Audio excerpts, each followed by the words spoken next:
Hello नमस्कार दोस्तों, आपका स्वागत है हम चैनल पे। तो आज मैं आपके साथ एक बहुत इंपॉर्टेंट स्ट्रेटजी शेयर करने वाला हूं। इसमें हम देखेंगे कि ब्रेकआउट को हम कैसे ट्रेड करते हैं। इसमें मैं कुछ इंडिकेटर को लगा के आपको दिखाऊंगा कि प्राइस एक्शन के साथ क्या होता है। बिगिनर को काफी दिक्कत हो जाता है स्टार्टिंग में, तो इसके लिए मैं आपके लिए एक स्ट्रेटजी लेके आया हूँ। इसको मैं बैक टेस्ट भी किया हूँ, मैं अपने अर्ली डेज में इसको ट्रेड भी किया था। प्राइस एक्शन को सिर्फ फॉलो करता हूँ क्योंकि प्राइस एक्शन से काम चल जाता है मेरा। लेकिन जब बिगिनर होते हैं तो वहाँ पे प्राइस एक्शन को सीखने में, उसको इम्प्लीमेंट करने में बहुत ज़्यादा समय लग जाता है और बहुत ज़्यादा परेशानी भी होती है। तो इस स्ट्रेटजी को मैंने आपके लिए लेके आया है, तो चलिए इसको देखते हैं। स्ट्रेटजी क्या है, ब्रेकआउट का स्ट्रेटजी है और कैसे इसको ट्रेड करना है, कहाँ स्टॉप लॉस होगा, कहाँ अपना टारगेट होगा, सब कुछ हम देखने की कोशिश करेंगे। तो इस स्ट्रेटजी का नाम है बॉलिंजर बैंड ब्रेकआउट। ठीक, इसका नाम दे देंगे हम बॉलिंजर बैंड ब्रेकआउट। क्यों? क्योंकि जो अपना स्ट्रेटजी का जो मेन टूल होगा ना इसका, वो होगा अपना बॉलिंजर बैंड। तो चलिए देख लेते हैं बॉलिंजर बैंड होता क्या है, उसका यूज कैसे करते हैं और इस ट्रेड में काम क्या है। तो आपको सिंपली इंडिकेटर में जाना है, यहाँ पर सर्च करना है बॉलिंजर बैंड। तो यहाँ जब बॉलिंजर बैंड सर्च करो तो कई चीजें आ जाएगी। ठीक है, आपको सबसे फर्स्ट वाला जो है बॉलिंजर बैंड, इसको सिलेक्ट कर लेना है। जब आप सिलेक्ट करोगे, मैं टाइम फ्रेम ही बताऊंगा, ये 1 डे का नहीं रहेगा, इसको हम कम करेंगे। तो देखिए जब इसमें आप आओगे तो कुछ ना कुछ आपको ऊपर का लाइन नजर आएगा, कुछ नीचे का आएगा, कुछ बीच में नजर आएगा। इसमें होता क्या है बेसिकली, अगर मैं बताऊं आपको कि बॉलिंजर बैंड होता क्या है। बॉलिंजर बैंड ये होता है कि जो स्टैंडर्ड प्राइस का डेविएशन होता है उसको मेजरमेंट करता है, अपसाइड और लोअर साइड। सिंपल वर्ड में मैं बताऊं तो अपसाइड का जो लाइन होता है वो रेजिस्टेंस की तरह काम करता है, नीचे का लाइन सपोर्ट की तरह काम करता है और बीच वाला लाइन होता है वो आपका मूविंग एवरेज होता है, 20 डे का मूविंग एवरेज, जिसका कि हम लोग यूज करेंगे एंट्री के पर्पस के लिए। तो समझ गए हम कि ऊपर वाला लाइन क्या होता है। ध्यान रख लो कि जो ऊपर का बैंड जो है ना, ये रेजिस्टेंस है आपका, कहीं पर लिख लेना, ये रेजिस्टेंस हो जाएगा और ये आपका हो जाएगा सपोर्ट। ये निकलता है कैसे, ये होता है आपका स्टैंडर्ड डेविएशन के लेवल से निकलते हैं, लेकिन उससे मतलब नहीं है। आपको सिंपली ध्यान रखना है कि रेजिस्टेंस अपना ये हो जाएगा और ये सपोर्ट हो जाएगा। ठीक है, तो इतना बात समझ में आ गया। आप इसको ट्रेड कैसे करना है, देखिए ट्रेड के लिए क्या करना है कि आपको बॉलिंजर बैंड स्क्वीज होने देना है। स्क्वीज मतलब क्या होता है, कोई चीज स्क्वीज मतलब क्या, एक छोटा सा रेंज में बन जाए, छोटा सा रेंज में बन जाता है तो इसको क्या बोलते हैं, स्क्वीज हो गया, यही बोलते हैं ना। तो आपको यहाँ पे बॉलिंजर बैंड को स्क्वीज होने देना है, प्राइस को स्क्वीज नहीं होने देना। मतलब प्राइस स्क्वीज हो जाए तो अच्छी बात है, लेकिन ऐसा हुआ कि प्राइस और बॉलिंजर बैंड जब साथ में स्क्वीज हो जाएंगे ना, तो वहां पे हमारा एंट्री होगा। चलिए देखते हैं स्क्वीज होता क्या है, उस चीज को देखेंगे तब आपको ज्यादा अच्छे समझ में आएगा। तो चलिए इसका टाइम फ्रेम कुछ छोटा, जैसे मैं अगर बताऊँ, अगर आप बॉलिंजर बैंड का यूज करना चाहते हैं तो अगर आप मतलब मार्केट में 1 साल या 2 साल से कम हुआ है आपका, तो आप 1 आवर और 30 मिनट में ट्राई करें। उससे ज्यादा ट्राई करने मतलब वो नहीं है, क्योंकि उसमें आप काफी गलतियां कर सकते हैं। तो ये रख लीजिए कि मैक्सिमम नीचे आना है 30 मिनट तक और ऊपर 1 आवर तक। ठीक है, तब देखिए स्क्वीज क्या होता है। देखिए यहाँ पे आप देख सकते हो बॉलिंजर बैंड का एक अपसाइड का लेवल बना, सॉरी आप यहाँ देख सकते हो बॉलिंजर बैंड का एक अपसाइड का लेवल बना हुआ है और यहाँ पे एक नीचे का लेवल बना हुआ है। खासकर इस रेंज को देखो तो ये बहुत छोटा सा रेंज में है और प्राइस यहीं पे फंस चुका है। और आपको लग रहा है कि छोटा सा टाइम फ्रेम है, लेकिन आप देख सकते हो 23 का, 24 का और 25 का भी स्टार्टिंग आवर 3 दिन के आसपास या 2 दिन के आसपास में सेम प्राइस के में मूवमेंट किया और यहाँ से अगर देखो तो 22 से किया है। तो इस तरह का आपको मूवमेंट होने देना, मतलब एक छोटा सा रेंज में प्राइस को बन जाने दीजिए, आपका बॉलिंजर बैंड को स्क्वीज इसमें हो जाने दीजिए। ठीक है, तो इसमें हमें ट्रेड लेना है। ट्रेड कैसे लेना है चलिए देख लेते हैं। तो देखिए मैंने आपको सिंपली बताया कि अपसाइड का जो लेवल है, ये आपका जो लेवल होगा, ये क्या होगा, आपका रेजिस्टेंस की तरह काम करेगा। इसको मैं रेजिस्टेंस लिख दिया और नीचे वाला जो लेवल है वो आपका हो जाएगा सपोर्ट। अब देखो बॉलिंजर बैंड लोग ट्रेड कैसे करते हैं और मैं इसमें ट्रेड में क्या अलग बताया उस चीज को देखना। लोग क्या करते हैं, जैसे बॉलिंजर बैंड ऐसा बना हुआ है, ठीक ना, तो लोग बोलते हैं कि यहाँ पे जब पहुंचे तो सेल कर दो और जब यहाँ पहुंचे तो बाई कर दो। ठीक है, वो भी चलेगा, कोई दिक्कत नहीं है। लेकिन क्या यहाँ पे पहुंचे तो सेल करने से क्या हुआ, आप देखो यहाँ यहाँ यहाँ ऊपर निकलते तो क्या हुआ, ये तो ऊपर ही चलता गया। तो हमें इसको भी तो ट्रेड करना चाहिए ना, कि क्योंकि इतना बड़ा ट्रेंड को मिस करना अफोर्ड नहीं कर सकते। कभी आप देख सकते हो कि 7-8-10% का ट्रेंड है, इसको आप अफोर्ड नहीं कर सकते कि आप इस ट्रेंड को मिस कर दो। तो देखिए इसमें एंट्री कैसे हो, चलिए समझ लेते हैं। इसमें एंट्री करने का 3-4 तरीका है, उस तरीका को हम सीखेंगे। देखिए जो 20 EMA जो है ना आपका, 20 SMA ये मूविंग एवरेज है 20 का, ये बीच वाला जो मैं बात कर रहा हूँ ये वाला, इसके रिस्पेक्ट में 3 एंट्रियां हो सकती है। 3 एंट्री कैसे होगी चलिए उसको समझ लेते हैं। 3 केसेस बनेंगे, चलिए तीनों केसेस को पहले समझते हैं, तीनों केसेस क्या है।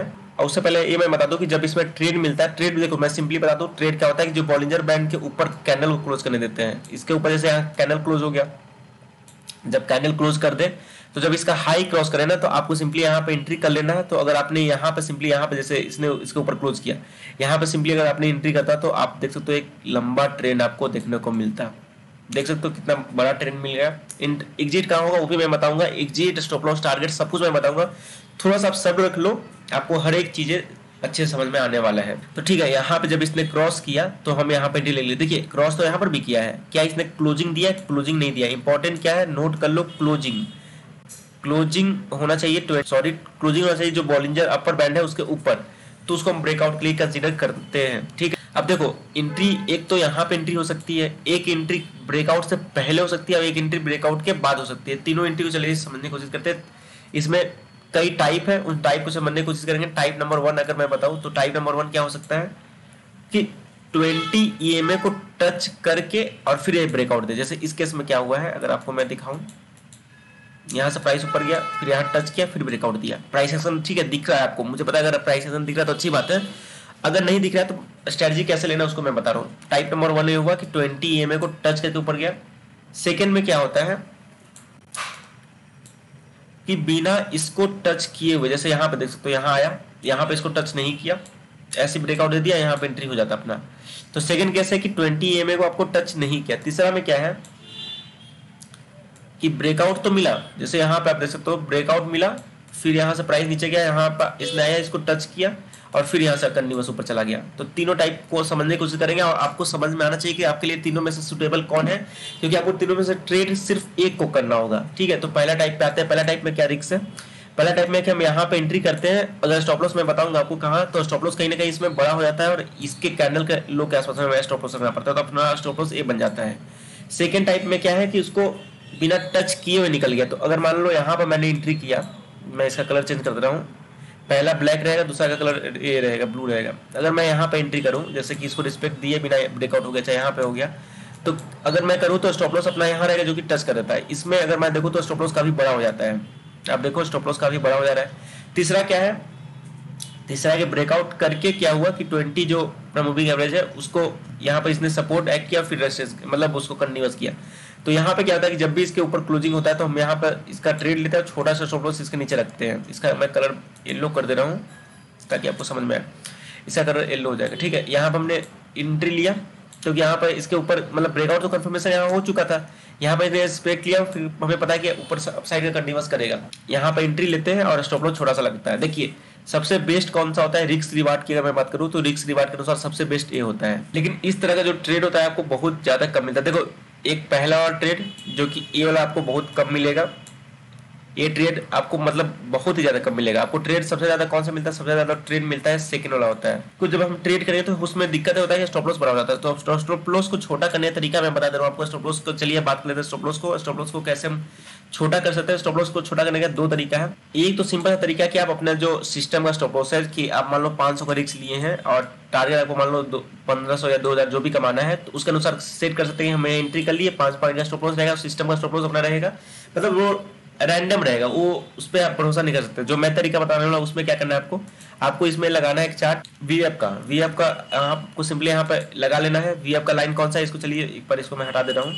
देखिए वीएफ का लाइन ये हो गया। इसका कलर थोड़ा सा चेंज कर देते हैं, इसका कलर कर देते हैं पिंक, ऑरेंज चलिए कर देते हैं, इसको थोड़ा सा अलग रखते हैं।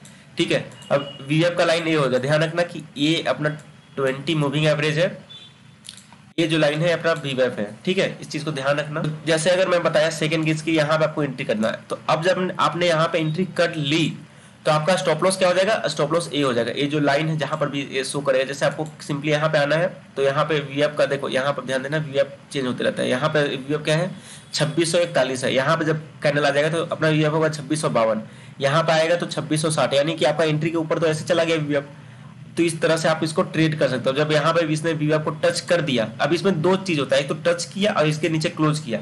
आपको डिसाइड करना है टच करने पे एग्जिट करना है कि क्लोज करने पे। कई लोग इसको जब एग्जिट इसके नीचे क्लोज करता है तब एग्जिट करते हैं। तो अगर आपने इसको चूज किया तो भी आपको देख सकते हो एक अच्छा प्रॉफिट यहाँ पे आपको मिल जाता है। तो स्टॉप लॉस के लिए सिंपल सा नियम तीनों के लिए मान लो कि यही है कि वीएफ को लगा लो या फिर जो आपका सिस्टम का स्टॉप लॉस फॉलो करते हो उसको कर सकते हो। तो मुझे उम्मीद है कि आपको स्ट्रेटजी समझ में आएगा। स्ट्रेटजी क्या है चलिए एक बार मैं फिर से इसका समरी करता हूँ। स्ट्रेटजी सिंपल यही है कि एक बॉलिंजर बैट को एक स्क्वीज होने देना है और साथ में साथ प्राइस स्क्वीज हो जाए तो अच्छी बात है। उसके बाद क्या करना है कि ब्रेकआउट का इंतजार करना है, किसका अपसाइड का। जब ब्रेकआउट उसके ऊपर क्लोज कर दे तो आपको एंट्री करना है। एंट्री कब करना है, इसकी हाई क्रॉस होने के बाद। ध्यान रखना एंट्री इसके ब्रेकआउट पे नहीं करना है, इसके जब हाई क्रॉस कर दे तो आपको यहाँ पे एंट्री लेना है। स्टॉप लॉस क्या लगाना है, आपको सिंपली वीएफ को फॉलो करते जाना है और ट्रेल करते चला जाना है। अब यहाँ से ट्रेंड मिलता है बड़ा, होता है क्या, देखो ऐसे ऐसे प्राइस रहता है एक छोटा सा रेंज में, ब्रेकआउट हुआ, ब्रेकआउट होने के बाद इसके हाई जो होगा उसको क्रॉस करते हम एंट्री करेंगे और एक अच्छा लंबा ट्रेंड कैप्चर करने की कोशिश करना होता है। अब इसमें क्या नहीं करना उसको थोड़ा सा देख लीजिए। देखिए एक ब्रेकआउट यहाँ पे हुआ है, इस ब्रेकआउट को हमें नहीं ट्रेड करना है। क्यों नहीं करना है? जब ब्रेकआउट हो उससे पहले अपना बॉलिंजर बैंड स्क्वीज होना चाहिए। ठीक है, यहाँ पर स्क्वीज हुआ है, नहीं हुआ, इस कारण से स्टॉप लॉस अपना बड़ा नजर आता है। तो ध्यान रख लो कि जब भी स्क्वीज हो तब ट्रेड करना है, अगर स्क्वीज ना हो तो आपको उस चार्ट को अवॉइड करना है। कोई और चार्ट को हम ट्रेड लेंगे, ऐसा थोड़ी कि सिर्फ रिलायंस में काम करेगा। आपके पास जितने भी चार्ट है आप सभी में ट्राई कर सकते हो उसको, एक सेकेंड, इसको सभी में ट्राई कर सकते हो। और जैसे कि आप देखोगे तो ट्रेड आपको इसमें हर दिन कुछ ना कुछ, जैसे HDFC हो गया तो उसको भी देख लेते हैं HDFC में मिलता है कि नहीं। तो इसमें करेंटली कोई ट्रेड नहीं है। आप देख सकते हो कि अपना इतना बड़ा इसका मुंह खुला हुआ है, तो इसमें ट्रेड नहीं मिलेगा। ट्रेड कब मिलेगा? जब ये मुंह छोटा हो जाएगा, ऐसे ऐसे लगभग छोटा हो जाएगा तो मिलेगा। तो उसके लिए आपको हर एक चार्ट को जैसे सर्च रहना पड़ेगा। HDFC और देख लेते हैं, HDFC बैंक को देख लेते हैं कि उसका क्या हाल है। तो HDFC बैंक का भी कहीं ना कहीं आप देख सकते हो बड़ा है। यहाँ पे देखो स्क्वीज हुआ है छोटा सा, फिर यहाँ ब्रेकआउट दिया तो एक अच्छा ट्रेंड मिला। इसके अलावा अदानी के स्टॉक्स होते हैं तो उनको भी आप ट्राई कर सकते हो। अगर हाँ ये देख सकते हो, यहाँ पे ये देख सकते हो कहीं ना कहीं एक स्क्वीज करने की कोशिश कर रहा है, थोड़ा सा और एक दो दिन स्क्वीज कर जाए तो इसमें एक अच्छा ट्रेंड मिल सकता है। यहाँ पर भी देख सकते हो कि स्क्वीज किया है इस लेवल पे, खासकर यहाँ पे ब्रेकआउट दिया है। तो इस तरह किससे आपको ट्रेड ढूंढना पड़ेगा और उम्मीद है कि आपको समझ में आएगा। आप चाहो तो इंडेक्स में फॉलो कर सकते हैं, जैसे निफ्टी के चार्ट में लगा दूँ आपके लिए, तो निफ्टी 50 में भी आप इसको कर सकते हो फॉलो, कोई दिक्कत की बात नहीं है। यहाँ पर देख सकते हो कि अभी तो इसमें अप ट्रेंड है। स्क्वीज होने का मतलब होता है कि प्राइस कहीं गया नहीं, बायर और सेलर का फाइट लगातार होते रहता है। जब बायर और सेलर दोनों एक साथ एक्टिव होते हैं ना तो प्राइस एक रेंज में फंस जाता है। अब इसमें जो जीतता है वो प्राइस को अपने साइड में लेके जाने की कोशिश करता है। तो अपना ब्रेकआउट का है स्ट्रेटजी, तो सिंपली हमें अपसाइड के लिए ब्रेकआउट ट्रेड करना, ब्रेकडाउन का लिए नहीं करना है। अगर वो होगा तो मैं उसके लिए आपको अपडेट कर दूंगा। तो उम्मीद है आपको स्ट्रेटजी समझ में आई होगी। स्ट्रेटजी समझ में आई तो वीडियो को लाइक और फिर चैनल को सब्सक्राइब कर लीजिए। कोई दिक्कत हो गया तो आप नीचे कमेंट कर सकते हैं, मैं उसका आंसर देने की कोशिश जरूर करूंगा। Thank you.